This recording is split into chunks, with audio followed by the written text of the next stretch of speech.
If I had to choose one composer, it would certainly be Bach.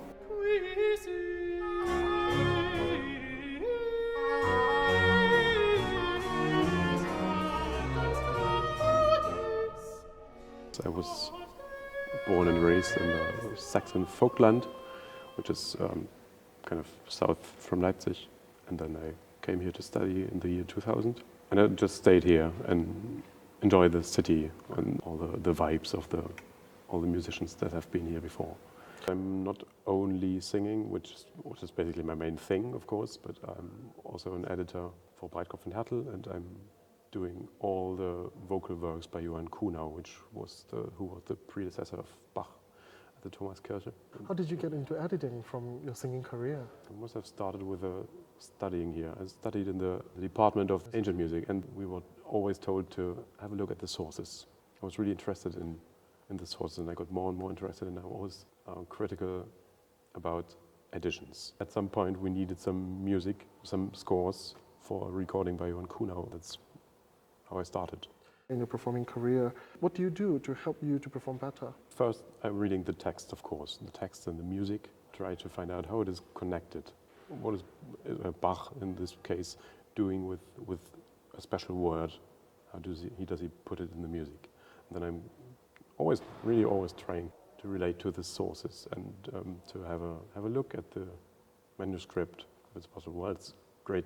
That's a great opportunity to take because it's all online. I'm trying to get into the text and to get deeper in what is the meaning of the text I'm singing and what is the context of it, and of course the passion text. You know the context, of course, but in the cantatas there's always a relation between the text of the cantata and between the text which was read, maybe in the sermon, and also in the service which was read there around the cantata. For me, it helps that I'm believing in Jesus Christ.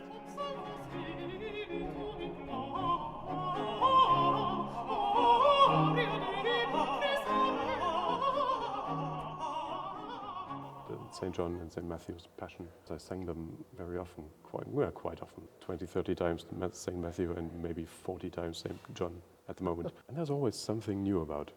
I never get tired during the piece. Bach, he never tires me. There are always new things popping out and coming to my attention when I'm always trying to sing from really scores, not only the piano. The full conductor score. Yeah, the full score with all the instruments in it, right. Because I really love to read what everything's doing, what everyone is doing. And you mentioned that your father is a music director of a church, and maybe growing up with your faith, with your family, and also with your music learning, how Bach's music influenced you and helped you with your career. I think Bach's music was always around. I don't know if I really realized it for a long time. It's something you took it for granted, maybe? Yes, yeah. Because you grew up with it? Yeah, because it was always there. When I was 14 or 15 years old, I heard the B minor Mass for the first time on a TV show. It really came to my attention on that point. How incredibly good this music is.